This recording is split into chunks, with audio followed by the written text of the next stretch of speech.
की तारीख है विधानसभा चुनाव की, उसका ऐलान हो चुका है। पूर्वोत्तर के 3 राज्यों में चुनावों की तारीखों का ऐलान कर दिया गया है। त्रिपुरा, मेघालय और नागालैंड में चुनाव की तारीख साफ हो गई है। चुनाव आयोग की तरफ से प्रेस कॉन्फ्रेंस की गई।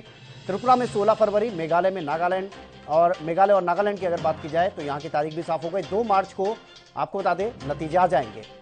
तो ये तारीख साफ हो चुकी है। 3 राज्यों की अगर बात करें तो चुनाव की तारीख साफ हो चुकी है त्रिपुरा, मेघालय और नागालैंड के लिए।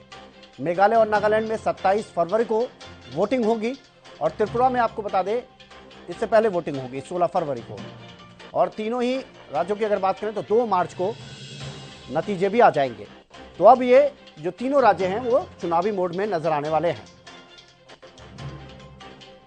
तो इलेक्शन कमीशन की तरफ से प्रेस कॉन्फ्रेंस की गई है। इस प्रेस कॉन्फ्रेंस के जरिए ये साफ कर दिया गया है कि ये जो पूर्वोत्तर के 3 राज्य हैं इनमें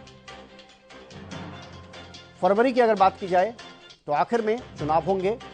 त्रिपुरा की अगर बात करें तो मिड में, फरवरी मिड की अगर बात करें 16 फरवरी, और मेघालय में और नागालैंड में फरवरी के अंत में ये चुनाव होंगे। 2 मार्च को ये बताया जा रहा है कि नतीजे आ जाएंगे और ये साफ हो जाएगा कि किसकी सरकार यहां बनने जा रही है। चुनाव आयोग की तरफ से विस्तार से आपको बता दें कि जानकारी दी, किस तरह से कितने मतदाता हैं, क्या कुछ तैयारियां रहेंगी, ये सारी जानकारी दी गई है। तीनों राज्यों की अगर बात करें तो 2 लाख से ज्यादा ऐसे वोटर हैं जो कि जुड़े हैं इनमें। 2,28,000 इनका आंकड़ा जो कि चुनाव आयोग की तरफ से दिया गया।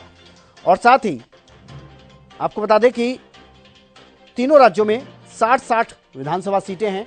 तो ये 60-60 विधानसभा सीटें आप समझ सकते हैं, 180 सीटें। और ये बहुत ज्यादा अहम इसलिए भी हैं क्योंकि साल 2024 में लोकसभा चुनाव होने हैं और इन तीनों पूर्वोत्तर राज्य में विधानसभा चुनाव के दौरान जो ज्यादा बेहतर प्रदर्शन करेगा उसके लिए 2024 की राह भी थोड़ी सी आसान हो जाएगी, क्योंकि तीनों राज्यों की कुल मिलाकर 180 सीटें और ये अपने आप में एक बड़ी संख्या है। चुनाव आयोग की तरफ से ये प्रेस कॉन्फ्रेंस की अगर बात की जाए तो जानकारी दी गई है। नागालैंड में अगर बात करें तो एनडीपीपी और बीजेपी गठबंधन की सरकार है इस समय। इसके अलावा मेघालय में भी बीजेपी सत्ताधारी गठबंधन में शामिल है।